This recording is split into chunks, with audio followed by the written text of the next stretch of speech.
보좌 신부로 지내면서 최소 1년에 한 번 정도는 들었던 말이 있습니다. 아이고, 우리 보좌 신부님은 젊어서 그런지 아주 힘이 넘쳐. 보통은 할머니들께 들을 수 있는 말인데 이 밖에도 완전 애기네 애기야. 젊으셔서 날아다니시네. 와 같은 말들이 있습니다. 이럴 때 주임 신부님을 포함 기타 어른 신부님들이 함께 계시면 이런 레파토리가 함께 이어집니다. 아유, 나도 젊었을 때가 있었는데 나도 날아다닐 때가 있었어요. 그럼 그 자리는 웃음바다가 되고 말죠. 그러나 이처럼 항상 유쾌한 자리만 이어지는 것은 아닙니다. 툭툭 던지시는 어르신들의 한마디에 소위 말하는 분위기가 가뿐싸 될 때도 있고 이를 넘어 언성이 높아질 때도 있습니다. 어르신 신부님들도 마찬가지죠. 꼰대스러운 결정과 행동으로 누군가에게 상처를 줄 때도 있습니다. 물론 나이와 상관없이 이 문제는 모두에게 해당되는 것이기도 합니다. 그래서인지 방금 말씀드린 꼰대라는 단어는 현재 우리 사회에 주의령이 내려진 상태입니다.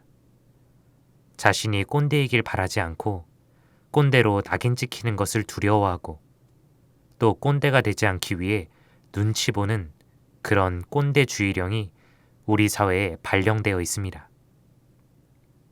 꼰대는 사전적으로 권위적인 사고를 가진 어른을 비하하는 학생들의 은어였으나 최근에는 나이를 넘어 꼰대질을 하는 모든 사람을 가리키는 말입니다.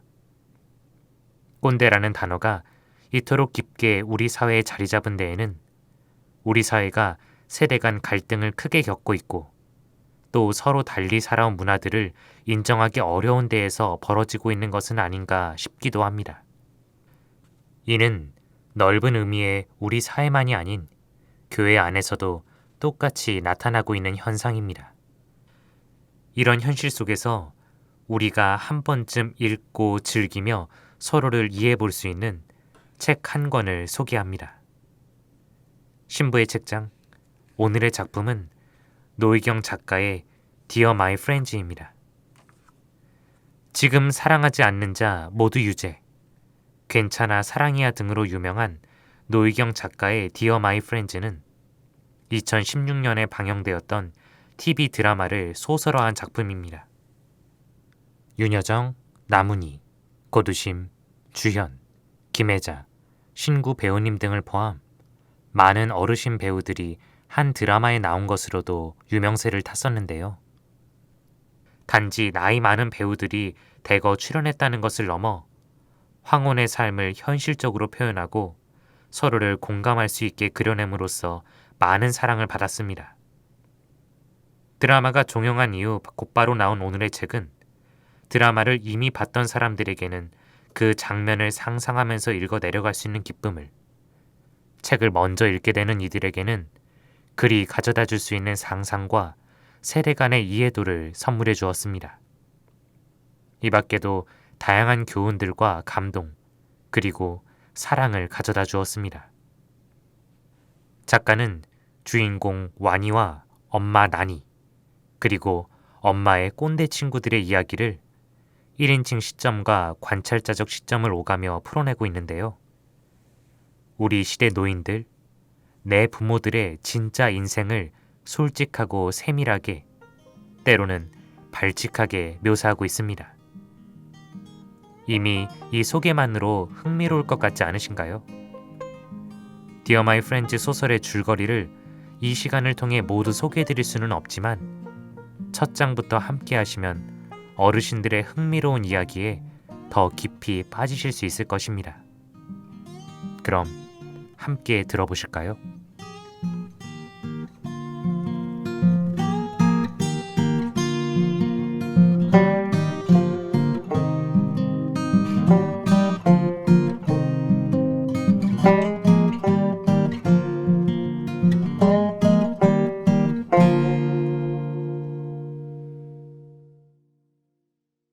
싱크대에 설거지거리가 산처럼 쌓여있다. 마감이 코앞인 원고를 던져두고 중국집 주방에서 설거지나 하다니. 직원이 손을 다쳐 일손이 부족하다는 엄마의 전화에 득달같이 뛰어나와서 설거지를 하고 있지만 원고 걱정으로 마음은 천근만근이다. 왜? 싫어? 뭐가 싫어?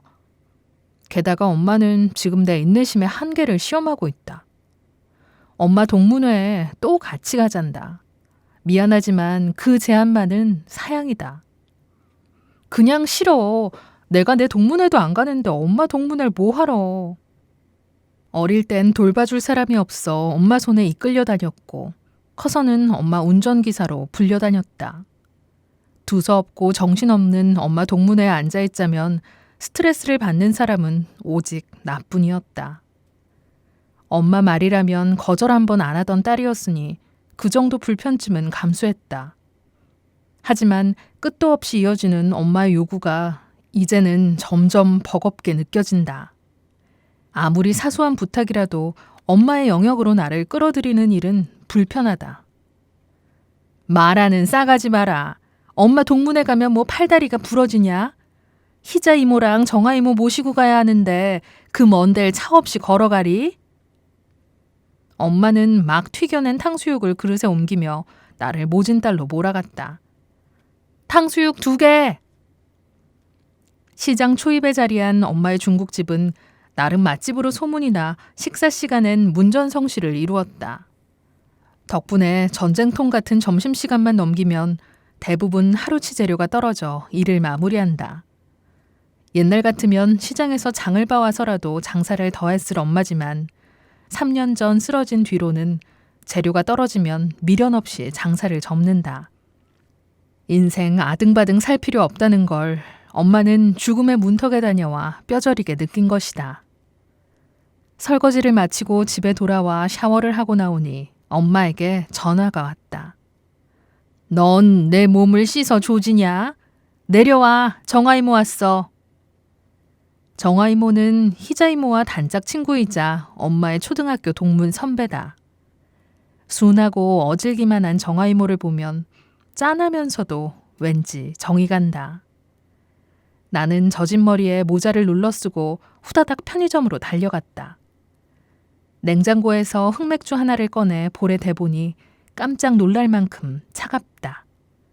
딱 마시기 좋은 온도.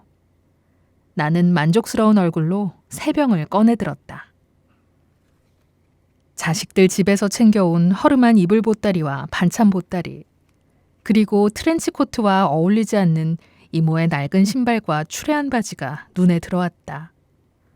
정아 이모의 유일한 사치는 희자 이모가 사준 트렌치코트와 소녀 시절 이모의 우상 전혜린이 좋아했다던 흑맥주 한 병이 전부다.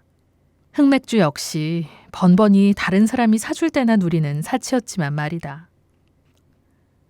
정아 이모는 교수 남편을 둔 첫째 딸, 이혼한 둘째 딸, 어린이집을 운영하는 셋째 딸, 그렇게 딸만 셋인데 매주 서너 번씩 딸내미들 살림을 해주며 시간당 10,000원을 받는다. 첫째 딸 순영은 대학원에 다니는데 어쩌다 일하러 간 이모와 시간이 맞아 한 집에 있더라도 매번 안방에서 등을 돌린 채 잠만 잔다. 몸이 약해 그런가 보다 싶어 깨우지는 않지만 얼굴 한번 보여주지 않으면서 빨래 돌리면 시끄럽다, 청소기 돌려도 시끄럽다, 짜증을 내는 통에 눈치 보느라 일도 제대로 못한다. 이혼하고 혼자 사는 둘째 딸 호영은 정아 이모를 완전 파출부 취급하고, 셋째 딸 수영은 어린이집이 바쁠 때는 갓난아기 양육과 살림까지 정아 이모에게 맡긴다. 그러면서도 애한테 이거 먹이지 마라, 저거 먹이지 마라, 전화를 걸어 사사건건 간섭을 해댄다. 이모가 세 딸내 집을 돌며 일해서 버는 돈은 주당 30만 원. 그 돈은 고스란히 요양원에 있는 친정엄마에게 들어간다. 하지만 정아 이모는 불평불만 한 번 없이 늘 행복하단다. 그 이유는 이모의 고단한 인생을 한 방에 날려줄 남편 석균 아저씨의 꿈 같은 약속이 있기 때문이다. 이탈리아 로마를 출발해 전 세계를 돌고 다시 시칠리아로 돌아오는 둘만의 세계 일주. 정아이모는 매일 밤 TV에 나오는 해외여행 프로그램을 보며 고단한 하루를 위로받는다. 기다려라, 시칠리야. 곧 내가 간다. 히히. 시들어 빠진 오이를 먹으며 그날도 정아이모는 TV 앞에서 행복한 꿈을 꾸고 있었다. 그 바람에 석균 아저씨가 퇴근에 들어오는 줄도 몰랐다. 아저씨는 인상을 잔뜩 찌푸리며 거실에 큰 불을 끈 뒤 작은 불을 켰다. 아저씨는 동전 한 푼 허투루 새어나가는 걸 못 보는 성격이다. 너 나 없을 때 노상 이러고 있냐? 불 다 켜놓고 TV 보고.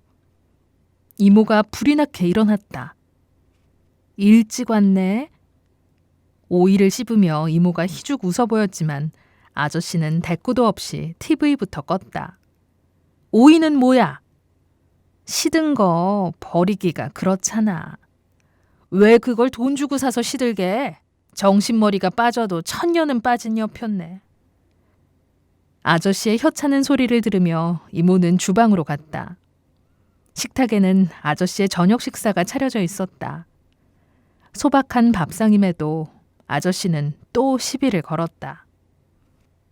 반찬이 왜 3가지냐? 이모는 어깨를 움츠리며 반찬 그릇 하나를 집어 냉장고에 넣었다. 돈이 썩어나서 3가지 했네. 내일 자셔 내일. 저도 지랄이네.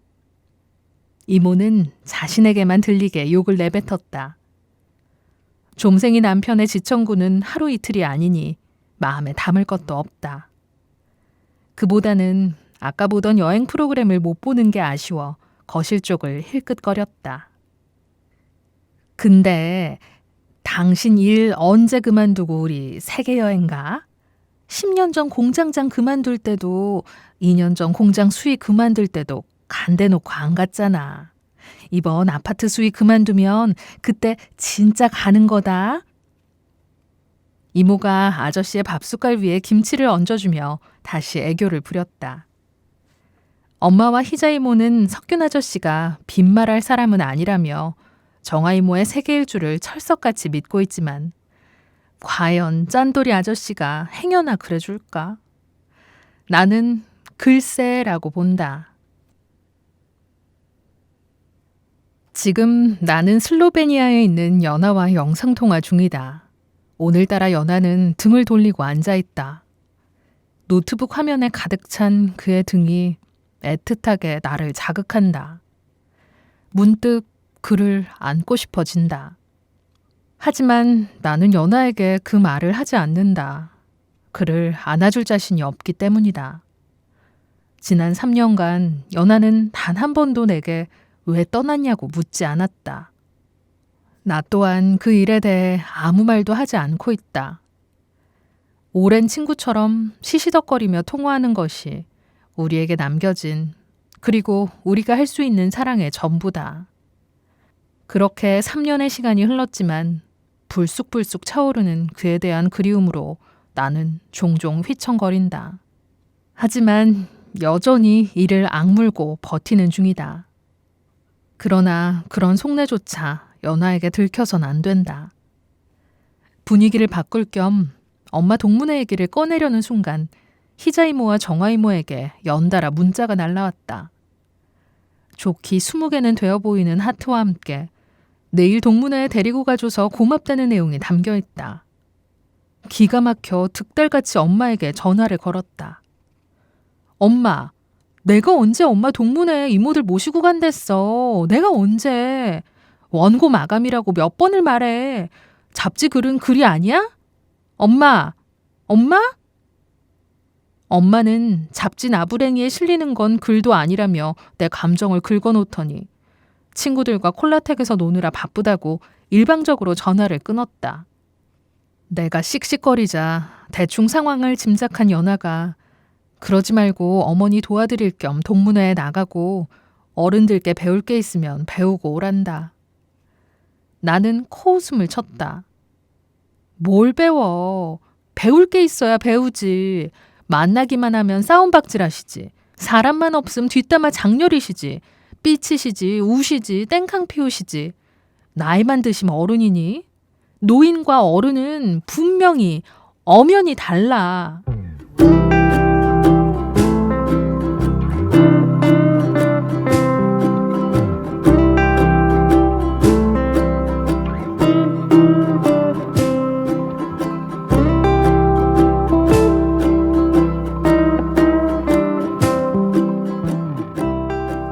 과연 와니는 엄마의 동문회에 갔을까요? 와니는 왜 연하와 3년간 만날 수 없었을까요? 정아 이모는 석균 아저씨와 세계 일주를 정말 갈 수 있을까요? 석균 아저씨는 처음부터 꼰대였을까요? 오늘 이름만 등장한 희자 이모는 누구이며 아직 등장하지 않은 다른 할아버지 할머니들은 어떤 에피소드로 우리에게 다가와 줄까요? 궁금하시다면 종이책으로 꼭 디어 마이 프렌즈를 만나보셨으면 좋겠습니다. 우리 모두는 계속 늙어가고 이 늙어감 안에서 다른 세대와 계속해서 살아가게 됩니다. 지금의 제가 젊은 세대 같아도 저보다 훨씬 젊은 세대가 존재하기 마련이고 저 역시 나중엔 젊은 세대라는 단어를 사용하기 어려운 연령대에 접어든 채 살아가겠죠. 때문에 세대 간의 갈등은 계속 있을 것이며 서로가 서로를 이해하지 않으려 하고 각자가 성숙해지지 않는다면 이 갈등의 폭은 더 깊어만 갈 것입니다. 인트로에서 이미 말씀드렸듯 이는 우리 사회에서의 문제만이 아닌 오늘날 교회 문화에도 속하는 사안입니다. 교회는 이미 고령화에 접어든 지 오랜 시간이 흘렀고 젊은 층의 신앙은 점점 더 약화되고 있습니다. 내부적으로도 젊은 세대와 기성세대의 조합도 아직은 잘 융화되지 못하고 있는 상태이죠. 이런 상황 속에서 우리가 서로를 어떻게 이해할 것이며 또 공감할 것인가는 굉장히 중요한 문제입니다. 비록 교회 서적은 아니지만 오늘 소개한 디어 마이 프렌즈가 문제 해결을 위한 하나의 카테고리로 다가올 수 있을 거라 조심스럽게 말씀드려 봅니다. 신부의 책장, 오늘은 여기까지입니다. 우리 시대가 지닌 갈등과 이해의 폭이 더 좋은 방향으로 나아갈 수 있길 청하며 잠자리에 들었으면 좋겠습니다. 모든 세대가 좋은 친구가 될 수 있길 바라며 말이죠. 디어 마이 프렌즈와 함께 좋은 밤 되세요.